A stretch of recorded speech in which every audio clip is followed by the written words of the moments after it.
Hola, ¿cómo les va? Bueno, tenemos en este canal, el canal del pueblo, un programa que se llama El Alquimista Recargado. Y nosotros somos Palabras y Verdades Retardado. Así que tenemos varios nombres que son muy especiales. Hay temas que no hemos podido abordar con más con más espacio de tiempo, porque son cosas que son muy densas, y hemos estado conversando con nuestro invitado cosas que hacen a la sustancia de lo que se puede ir planteando, y esto nos llevó a la conclusión de que esta charla que vamos a tener hoy con quien nos acompaña en estas palabras y verdades, vamos a tener que reiterarla, no repitiendo el tema, sino reiterarla en capítulos para poder desarrollar en profundidad una temática que es más que importante. Como estudiante de antropología, quien nos acompaña tiene, por supuesto, una perspectiva de la sociedad que el ciudadano común a veces no alcanza a analizar en sus orígenes las cuestiones que hacen a la vida cotidiana, tanto como costumbres, como actitudes, como cuestiones culturales. Pero al mismo tiempo con eso se plantea otra cuestión. La sociedad está integrada por distintos estamentos y entre ellos está la policía. Y la policía tiene que tener un correlato con las circunstancias democráticas que vive nuestra sociedad. Las circunstancias de nuestra vida, las circunstancias de la evolución de nuestra sociedad, tiene análisis y reestructuraciones que llevarse adelante. En una palabra, para no hacerla difícil, vivimos trabajando con una policía que viene de la época de la dictadura. Una policía militarizada que de la democracia conoce que depende de un gobernador, pero al mismo tiempo tiene una metodología que yo creo que en algunos aspectos es reñida, incluidos sus planes de estudios. Entonces, en este aspecto, yo creo que para no abundar en suposiciones de lo que puede decir, voy a hacer que lo diga directamente a nuestro invitado y lo presento. Tenemos acá a Fernando Pequeño. Fernando, ¿cómo te va? ¿Qué tal, Raúl? Contento de compartir este espacio que ha generado acá y bueno, con muchas expectativas de poder charlar de este tema que vos acabas de presentar, un tema que a mí me compromete en lo más fundamental de mi identidad, ¿no? Bueno, yo creo, Fernando, que el tema este de la policía, que yo puedo a lo mejor decir palabras que van en un sentido práctico, y el pragmatismo no necesariamente es una herramienta para construirse, necesita un estudio más profundo. Yo creo que vos podés hacernos un aporte diciendo cuál es el estudio que estás haciendo vos. Bueno, cómo no, se necesita un estudio, pero también se necesita una vivencia especial. En mi caso personal, en mi historia, se unifican esas dos cosas, como vos lo decías, como la posibilidad de poder mirar la sociedad con las herramientas que te da una ciencia, en mi caso la antropología, pero también con el haber pasado por un proceso de haber crecido en una familia insertada allá en los 70 con la figura de un gran hombre que fue mi abuelo y que fue asesinado estratégicamente por la policía de Salta de 1976 en connivencia con un grupo en poder político y el sector militar. Yo crecí teniéndole mucho miedo a la policía porque cuando desapareció mi abuelo Miguel Ragone, un grupo de policías de civiles, yo tenía 8 años, llegaron al departamento en el que vivía con mi madre y dieron vuelta a todo el departamento y sin dar ninguna explicación. ¿Vos vivías en el monobloc Salta? En los edificios que están al costado del monumento Güemes, sí, exactamente, sí, lo vi. en la avenida Uruguay. Y en ese momento el impacto fue muy grande de ver estos hombres con armas, ver las armas y ver, digamos, la violencia de la no explicación sobre todo. En los años posteriores la policía ocupó un lugar importante, digamos, con la averiguación de antecedentes cuando era joven y transitaba por las calles y un policía te podía parar y pedirte antecedentes o te podían llevar preso y tenerte detenido sin darle aviso a un familiar. Bueno, lo que conocemos más o menos todos. Eso, cuando yo empecé a transitar el mundo de derechos humanos y a aprender, digamos, los mecanismos desde mi carrera y desde mi vivencia familiar junto a la familia, fue surgiendo en mí esta pregunta de cómo acercarse a algo que te daba tanto miedo y cómo poder de alguna manera transformar o contribuir a que todos los ciudadanos vivamos mejor, que creo que de eso se tratan las luchas cuando uno se interesa en la democracia y cree en la democracia como un sistema que nos va a permitir vivir un poco mejor de lo que vivieron nuestros padres o de lo que hoy vivimos nosotros actualmente.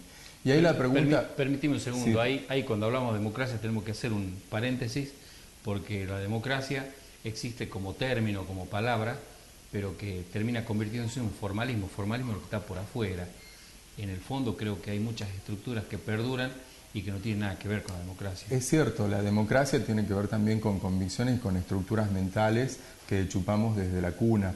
Y la verdad que los salteños y los argentinos muy poco hemos chupado desde la cuna la democracia. Creo que después de 25, 26 años recién estamos empezando a poder pensar otra alternativa. Y en esa alternativa yo me hice la pregunta si los policías son sujetos de derechos humanos y si son ciudadanos también o pierden esa especificidad de ser ciudadanos cuando se transforman en policías. Y yo tenía como dos opciones de mirar la policía, o mirarlos como los terribles policías de los 70, o mirarlos como los nuevos policías que están en una institución que les produce mucho sufrimiento por ser policías, ¿sí? Y que para mantener el orden implica desmembrarlos prácticamente en su condición de ciudadanos. Y esto es el camino que yo elegí, pensar la policía desde ese lugar y comprometerme con la institución policial para tratar de producir cambios al interior. Y esto creo que me está llevando gran parte de este último par de años, de mi trabajo, de mi pensamiento. Y lo más importante en este momento, lo que estoy sintetizando es que si la sociedad, el común de la gente, no se compromete en mirar cómo vive un policía, en mirar qué es lo que pasa con las políticas públicas de seguridad, pero de verdad metiéndose más al terreno de la policía, y la policía, digamos, desde sus cúpulas, tratar de abrir la institución a que la gente sepa un poco más cómo vive un policía, entonces vamos a estar en graves problemas, porque si no se hace esto terminamos, digamos, mirando la policía como un gran bloque homogéneo donde no habría luchas o incomodidades de sus propios miembros al interior, y solamente exigiendo más policía, más mano dura como un mecanismo para paliar lo que se produce también con políticas de Estado mal llevadas a cabo, ¿no? Estoy pensando en cómo se gestiona el dolor que produce la falta de trabajo, el dolor que produce las consecuencias de esa falta de trabajo en la droga, en la inseguridad en la que vivimos cotidianamente, en los robos. Y es cierto que la policía tiene grupos que no tienen absolutamente nada de democráticos y que tienen la convicción de que está bien, digamos, el uso de la fuerza sin ninguna medida, pero también hay policías jóvenes muy bien instruidos que están pensando en otra institución.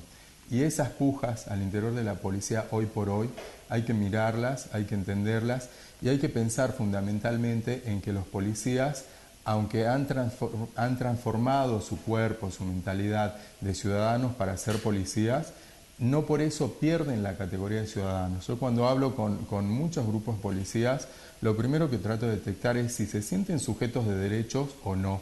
Y en su gran mayoría no se sienten sujetos de derechos porque creen estar casi por fuera del Estado como para cuidar los derechos humanos de esos ciudadanos que estarían en el Estado. Permíteme un segundo, vos hace un rato mencionabas que el policía entra en un proceso de educación y pierde, se desestructura su integridad y sus derechos. El tema que se desestructura, a mí me cuesta entender que hayan una parte de los policías que se preserven y otras que no, porque el problema para mí se produce en el momento que ingresa a cursar su carrera y en ese instante lo que se lo despoja es de los derechos, del criterio de individualidad que debe tener cada persona y fundamentalmente de la noción social de lo que es ser un ciudadano con una responsabilidad militar hacia la comunidad.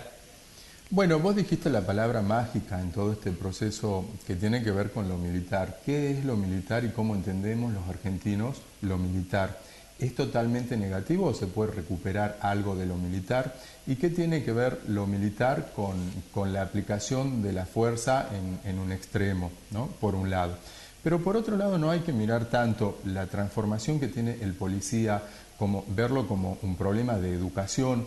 Entonces uno tendría a pensar que todo está en cambiar la currícula, que cómo se educa un policía, y entonces vamos a tener una institución mejor. Ahora, en esa situación que se piensa comúnmente, se pierde de vista un gran actor detrás de la policía, que es el poder político, porque la policía es una institución manejada por un poder político, y ese poder político y esa relación es lo que mató a mi abuelo Miguel Ragón en 1976. Y a partir de ahí yo empiezo a pensar cómo fue posible esto, y hoy estamos a 30 y pico de años en un sistema igual, donde la conducción y las relaciones entre el poder político y el máximo poder de policía en las cabezas de los jefes, que son siempre grupos, digamos, que tienen que constituir relaciones informales de poder entre el poder político y ese mando de policía para poder llegar, ¿sí? Entonces, esas relaciones son las que hay que mirar, y esas relaciones son totalmente opacas a la ciudadanía.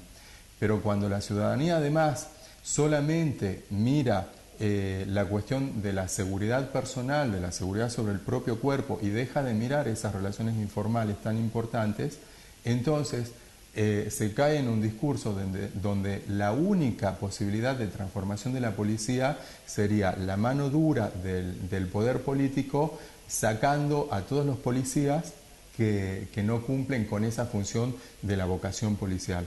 No sé si más o menos se entiende lo que yo estoy tratando de denunciar. Hay un tema que la vocación policial, yo te quiero hacer un aporte ahí, no puede estar desvinculada de lo que son los derechos de las personas, y como sujeto, como ciudadano, si es desprovisto de esa condición de ciudadano a partir de una rementalización que se hace en el periodo de estudio con el policía, y se lo arma como, yo te digo una cosa, desvinculo a los policías, te paso un ejemplo cortito para poder volver al tema de la policía. El ejército hasta hace no mucho tiempo era permanentemente educada a su oficialidad, a sus suboficiales, con una hipótesis de conflicto, el pueblo movilizado. Ese es el enemigo de nuestro ejército, por eso cuando van a las guerras, las pierden por impávido. Desde el momento en que se equivocaron, el pueblo argentino no es el enemigo del ejército argentino. El enemigo del ejército argentino puede ser el invasor, pueden haber miles de opciones, pero el invasor extranjero. El problema es que han sido formados ellos en una escuela en donde los intereses políticos de las luchas de Occidente y lo que era el bloque socialista los ha llevado a concebir un sistema de guerra y de conceptualización de la sociedad en aquel entonces, donde era estás con aquellos o con nosotros, blanco o negro. Y la policía cayó en la misma temática, es decir, este es zurdo, te decía.